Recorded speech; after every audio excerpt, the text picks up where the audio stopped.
Live from Central Pennsylvania, this is CBS 21 News at 11.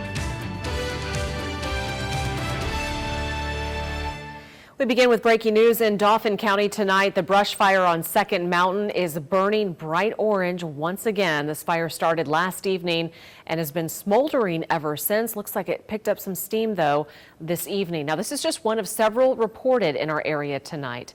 We're so glad you're with us. I'm Tanya Foster. Rob has the evening off. We start with those wildfires and why so many have been reported in just the last 48 hours. CBS 21's Al Ganoza is live in Cumberland County tonight with the latest. Al. Well, Tanya, we're outside of Northeast Fire and Rescue in Enola. Mother Nature has created some ideal conditions for brush fires and wildfires, including lots of dry, dead stuff on the ground. All it takes is a little help from human beings to kick up some flames. You're probably wondering how anything could be dry after all that snow we had in January and all the rain we had in February. But since the beginning of March, we've been 10, almost 11 days now dry, just 4/100ths of an inch of rain. So it's been very dry. Local fire companies know this all too well. They've been busy the last couple of days battling brush fires, including this large one on the side of a mountain just outside of Dauphin Borough. We've had some extremely warm temperatures. There's no shade. The canopy on the trees is not there, so there's no shade. So it heats the ground constantly. And all it takes is a little breeze, of which we had many, that could turn a stray spark into a problem. So what can you do to prevent brush fires? Well, don't burn outside, especially this time of the year. Watch where you flick your cigarettes or cigars, and be careful if you're having a campfire. Keep an area at least 10 feet around it, like if you have a campfire outside. Make sure you have water there that you can put the fire out. John Brute said a brush fire could even start from the spark of a train wheel. He says the threat will continue for a couple of weeks yet, then Mother Nature will send in some help. We always hear about April showers. That's when we tend to have more rain. So as we get into April and May, the rain usually takes care of that fire threat. Now, Northeast Fire and Rescue, they do have a special vehicle to fight brush fires, but as far as I know, they have not used it to fight the one that we just saw pictures of, because that one is on the side of the hill, and that makes it very tough to fight. Live in Cumberland County, Al Ganoza, CBS 21 News. Guys, back to you. All right, Al, thank you. And Tom, you said in the piece there, conditions are perfect for these kind of fires. Yeah, they really are. As I mentioned there, we haven't had much rain at all so far in March. So as you look at the numbers, you're like, gosh, after a pretty wet scenario in January and in February, we've been very dry. There it is, just 4/100ths of an inch so far in March. And also very low relative humidity. We had those northerly winds, for example, today. Very dry air mass for most of the month, and of course we've been so warm, and then lots of fuel, and I think he touched on that there, the brush and the twigs and all the stuff that's underfoot that's just ready to burn. So please be careful with any flame or a little spark. It could become a big deal. 49 now in Lebanon tonight, 46 in Lancaster. We're down to 38 in York, so much cooler tonight. Last couple nights have been kind of muggy and stuffy. Not tonight. We'll take it down to 40 for the overnight low under clear skies. Then tomorrow we start with sunshine, increasing clouds, 62 by Sunday, though, things go downhill as we bring in the showers and 58 degrees. And it does look like those showers continue into next week. I'll show you that with the 7-day coming up in just a few minutes. Tanya, back over to you. All right. Happening now in York City. Take a look at this. A car crash. The car is flipped over. It happened in the area of Elm Terrace and Linden Avenue just before 10 o'clock. We've learned that 3 people were taken to the hospital. No word on their condition at this time. Election 2016 coverage tonight. Republican presidential candidate Donald Trump postponed his rally in Chicago tonight over security concerns. Thousands of Trump supporters and protesters clashed in and outside of the venue. Tonight's rally will be postponed until another day. Thank you very much for your attendance, and please go in peace. Police officers on foot and on horseback worked to keep people separated. But then the hostility turned towards police as they started to arrest people. Well, 2 17-year-olds in Ohio who will turn 18 before the fall election will be able to vote in the state's presidential primary on Tuesday. The judge's ruling reverses instructions from the swing state's elections chief just days before voters cast their ballots. The ruling is expected to provide a boost for Democratic candidate Bernie Sanders, as younger voters are among his key supporters. Authorities in Perry County continue to investigate the death of a 12-year-old girl who was hit and killed on Route 1115 last night. We're told the girl, who has a mental disability, was walking along the road when she was hit. Her family was staying at the Red Carpet Inn. People also staying there told us today what they saw. But I could hear something in the road like clink clank, like you're running over something. There was two gentlemen across the way here at this other hotel, ran over and looked, and they seen a body out there. Police have not yet released that little girl's name, but they do ask if you were driving in this area last night and saw something to please give them a call. New tonight, a robbery in Lancaster County, and police need your help as they investigate. Take a good look. Police say this person went into the Vatel Notary Services in West Earl Township and stole money from the cash register. The suspect took off running and hopped in a cream-colored Cadillac DeVille. If you know who this person is, call police. Also new tonight, the Dauphin County coroner is investigating a body found in Harrisburg this morning in the Paxton Creek under the Mulberry Street Bridge. All that police have said to us is the person is a white man. No identity has been released. You die for a few seconds, and it's over and over again throughout the day. A woman's constant struggle. Now her eyes are on a vote that could change her life. Monday, the Pennsylvania House is expected to finally open the debate on medical marijuana. Tonight, CBS 21's political anchor Rob Hanrahan has a story of a young woman's battle with epilepsy and her fight for the chance to find a cure through cannabis. I could be walking down the street by myself and I could fall over and not know anything. It's the extreme terror of not knowing when you could just lose consciousness. Beth McCormick began having seizures after falling down as a teenager. Since then, her life has been a series of black holes.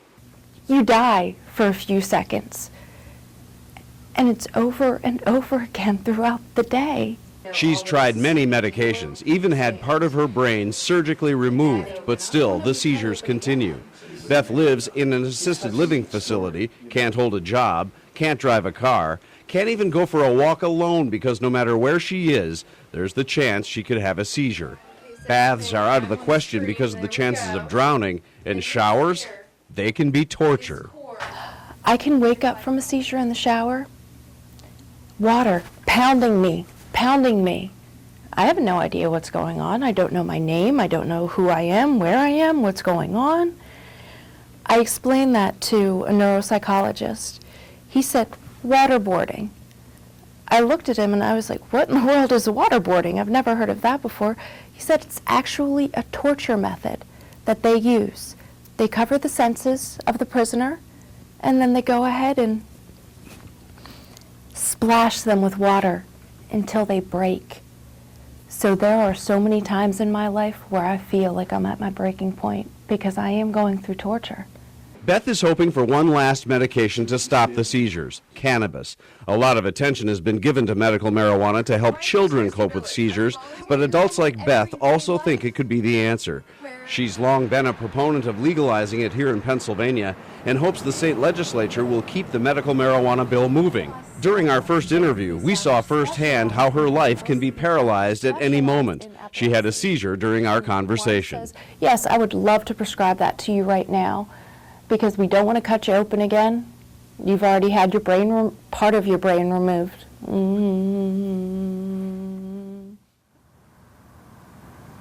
I'm sorry, what? Beth's seizure lasted about 30 seconds, then a few minutes of confusion. She contacted me after that interview and asked to see the video of her seizure, and so we brought it to her. Oh my God. Oh, here's the headache. That electrical bolt and then the headache afterwards. Seeing that, I always thought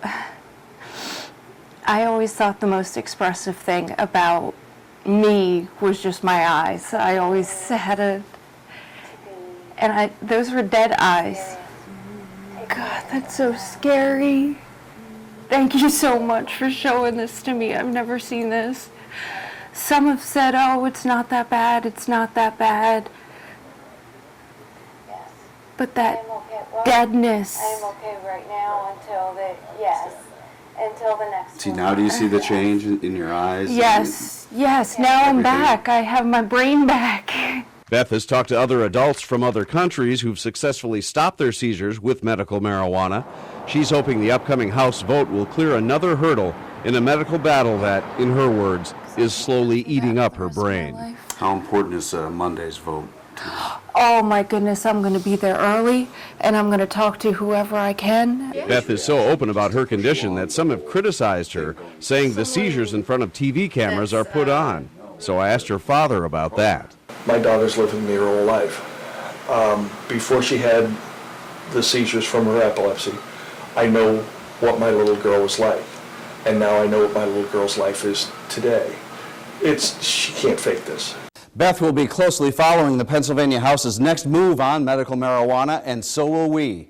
Rob Hanrahan, CBS 21 News. All right, Rob, thank you. And you can count on us to keep you ahead of the medical marijuana debate here on the air on CBS21.com, Facebook, and Twitter. You can join Rob on Face the State this Sunday at 8:30 a.m. on CBS 21, where he and his guests will discuss the vote that is expected on Monday. Tonight, a little dog found burned and abandoned. Just a really sweet little girl that just needs a second chance. Coming up, the police investigation and how this sweet pup got its new name, Smokey. Tom? She is a sweet puppy. Hey, our weekend gets off to a great start, but weather-wise kind of goes down the hill. I'll show you when in my first morning forecast straight ahead. You're watching CBS 21 News at 11.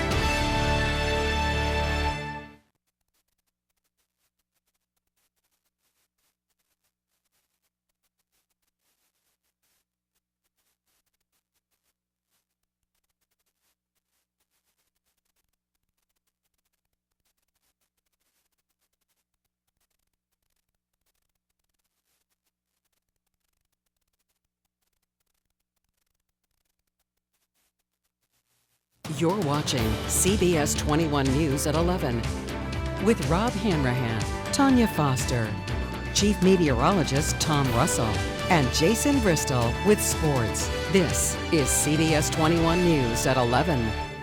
Pennsylvania State Police are looking for the owner of a puppy that was found with burns left behind a shopping center. Now police are trying to determine if this was done on purpose. CBS 21's Bryant Madrick has a story from Franklin County. That 4-month-old puppy is staying right here at the Cumberland Valley Animal Shelter, still recovering from her burn injuries. Silly! Hi, baby. Oh, this is Smokey. Just a really sweet little girl that just needs a second chance. The 4-month-old got that second chance Wednesday night, March 2nd. Firefighters from the West End Fire and Rescue Company found the dog in what's left of this animal crate behind a shopping center off South Fayette Street in Shippensburg. The puppy suffered burns to her nose, back legs, and tail. Kind of makes you angry, really. We used to have a dog here at the firehouse named Weefer for many years. So for the older guys that were here when we had the pet, it kind of actually made them pretty furious about the whole situation. Nearly 30 years on the job, Chief James White can't recall a case like this. The questions he asked include: did the person intentionally put the animal there and set it on fire? Did they put the animal there with the intentions of someone picking it up because they were no longer able to take care of it or have it, and then someone else came along and set it on fire? Was there something in the cage that they wanted to keep the animal warm that cool night? State police are investigating to find an answer. White's daughter Peyton was with him when the dog was found. She had the honor of picking a name. I just always wanted to name a puppy Smokey, and she smelled like smoke. Smokey doesn't smell like smoke anymore. Her injuries are improving, and the energetic puppy bonds with her caretakers at Cumberland Valley Animal Shelter. Sometimes it can be very, very frustrating and upsetting, but you have to look forward, not backward. Okay, I know what a lot of you are thinking. When can I adopt Smokey? Well, I'm told, first of all, she really needs time. So first she needs to be spayed, then she needs to fully recover from her burn injuries. I'm told that once all of that happens, she could be ready for adoption in about 2 weeks. But if you try coming before then just to see her, I'm told you won't even get a chance to look at her. But more importantly, right now, state police still need your help in finding whoever is responsible for Smokey's injuries. Anyone with information is urged to call police. Reporting in Franklin County, Bryant Madrick, CBS 21 News. And now, CBS 21 News First Warning Weather with Chief Meteorologist Tom Russell. Friday is here. You made it to the weekend, and we're getting off to a great start. A little bit cooler tonight, so if you've been sleeping with the windows open the last couple of nights, it's been kind of stuffy and muggy. Not tonight. We're in the 40s already, 49 in Harrisburg. Winds are calm now. Dew point nice and low, though, as we dip those dew points. We've had that really dry air in place. So let's talk about some other numbers. How about 46 in Lancaster, 49 in Reading? Look at the bottom of your screen. 38 there for you in York tonight. So a little chilly there. 43 in Chambersburg, 48 in Blaine at this hour. So you widen things out even chillier as you look up towards Bradford, actually below the freezing mark at 30, 43 chilly degrees in Pittsburgh right now. 10 degrees warmer as you look over towards Philly at 53. A little bit of cloud cover for the most part. We'll keep it mostly clear, and that's where we'll start tomorrow morning. So it's a great start to our weekend, but the clouds come right back. We've got 33 Buffalo, 35 in Detroit. Here's that cloud cover, part of an old frontal boundary that's sitting down to the south. All of this kind of lifting back toward us as we go through the weekend. So again, nothing happening overnight. First thing in the morning, we wake up to some sunshine, but watch this. The clouds take over as we go through the day. I think we stay dry tomorrow, but as we get into Saturday night into Sunday, that's when that rain chance starts to approach. This is early on Sunday morning, so as you're heading off to church services or something like that, you're going to run into some showers. And then especially as the day goes on, watch this for Sunday evening, even lingering into Monday. So very unsettled pattern on the way as we go Sunday, Monday, even lingering into the first part of Tuesday. And then let's jump ahead to next week, because people have been asking me, is there more cold air? There is another shot of cold air, ironically, right around the first day of spring. So a week from Sunday, seeing that chilly stuff return. So mainly clear tonight. We'll keep it cool down to 40 for the overnight low. So a cool start tomorrow, but not a bad day. You start with sunshine, look for increasing clouds. Highs will be in the low 60s. And don't forget, we spring forward tomorrow night, lose that hour of sleep, but the showers return as we get into Sunday, 58 degrees. That chance for showers lingers into Monday as well, 55. By Tuesday, we're starting to break out back into the 60s, 64, but still a good bit of cloud cover. 62 on Wednesday. By Thursday, cloudy, 56. By the end of the week, cloudy and 53. And then again, we're going to go much colder next weekend. There's your 7-day forecast. It's brought to you by Members First Federal Credit Union. And as we showed you there in the early part of the newscast, we really need this rain that's going to move in later this weekend. So unfortunately, it's the weekend, but we need some showers. We do need it. All right, Tom, thank you. Well, tonight people tested their luck with CBS 21 meteorologist Steve Knight. It was the annual Monte Carlo night for the Mechanicsburg Rotary. The annual fundraiser took place at the Park Inn and had a St. Patrick's Day theme with Irish food and music. Guests played funny money casino games. Proceeds from the event support the numerous charities that the Rotary supports locally right here in Central PA. Well, some people living in the Susquehanna Valley will need a different area code soon when the 717 combinations will run out, and the plan to help divide the phone numbers coming up next. You're watching CBS 21 News at 11.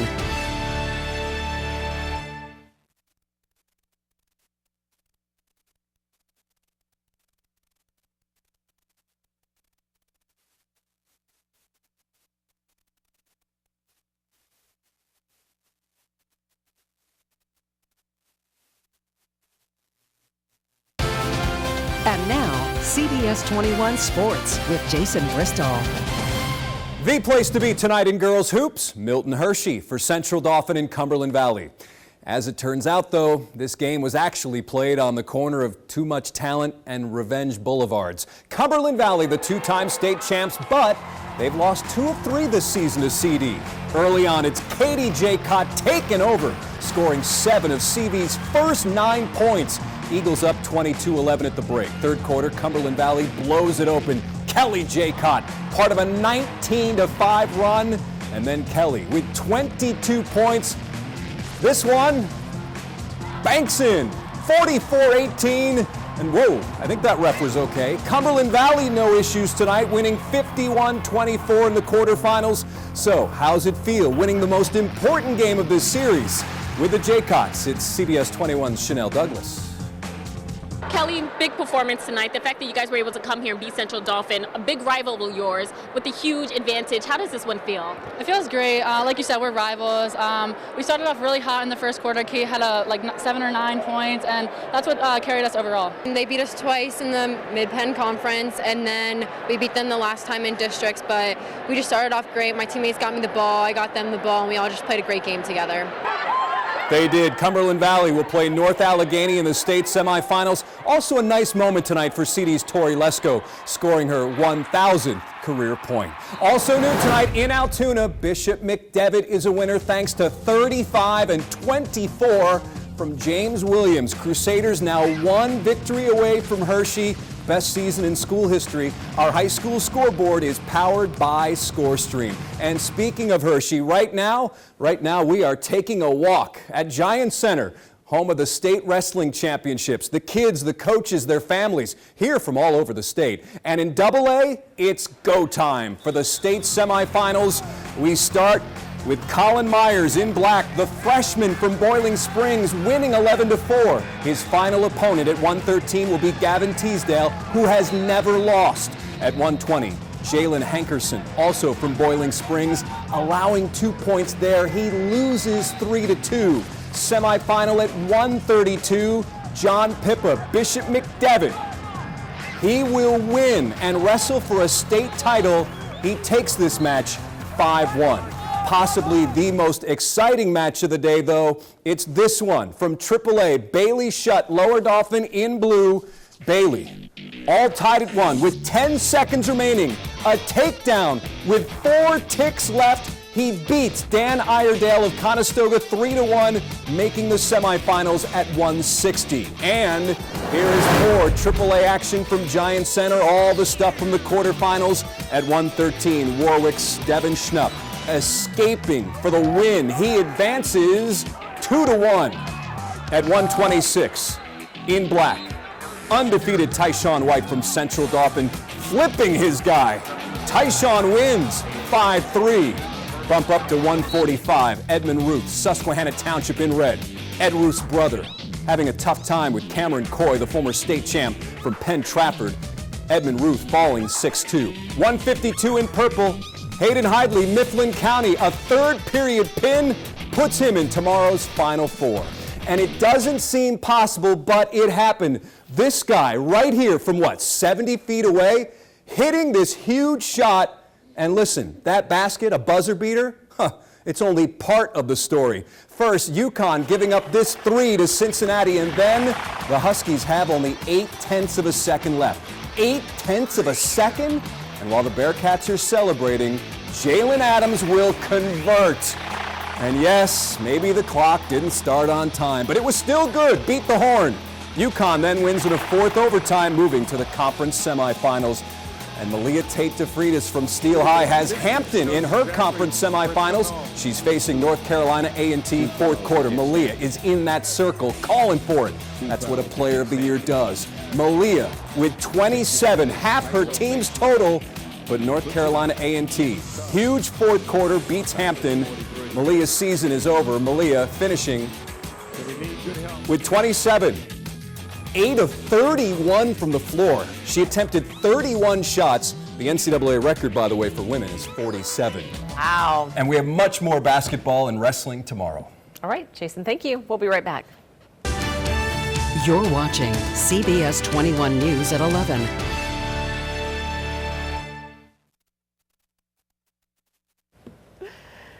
All right. We're ready for the weekend, Tom. Okay, here we go. It's all you. We start great. The weekend we get some sunshine, right? Then the clouds come back tomorrow, and then eventually those clouds lead to some rain showers by Sunday. So this is the weekend where we spring forward, so we lose that hour of sleep. Those showers will linger from Sunday into Monday, so kind of dreary as we start next week. And then we're kind of mild again, back into the 60s and 50s, but eventually by next weekend, cold again. So we are going to get a stretch of some cold here as we officially start springtime, which is March 20th. So in the meantime, have a great weekend. Again, gets off to a nice start. So looks good. All right, and the York Parade is on tomorrow, Saturday. right, the St. Patty's Day Parade, 1 o'clock. So great weather for that. And the segways will be out from CBS 21 and our friends in Mr. B Entertainment. That's right. It'll be a lot of fun, and then we'll be in Harrisburg next weekend. So a lot going on. All right, well, that'll do it for us here on CBS 21 News at 11 tonight. The Late Show with Stephen Colbert is coming up next. Have a great weekend. We'll see you back here on Monday.